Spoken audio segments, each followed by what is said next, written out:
The 1967 Dodge Charger is an iconic muscle car that has captured the hearts of car enthusiasts for generations. With its sleek design, powerful engine, and roaring exhaust, the Charger is a true American classic. In 1967, the Charger was introduced as a fastback coupe, designed to compete with other muscle cars like the Ford Mustang and Chevrolet Camaro. It was an instant success, thanks to its stylish design and impressive performance. The Charger was powered by a variety of V8 engines, including the legendary 426 Hemi. This engine was capable of producing over 400 horsepower, making the Charger one of the fastest cars on the road at the time. The Charger was also a popular choice for racing, and it won numerous championships in the NASCAR and NHRA series.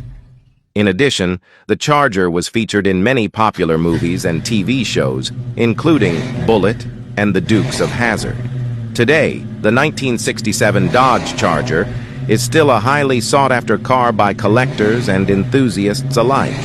It is a true American icon that represents the best of muscle car era.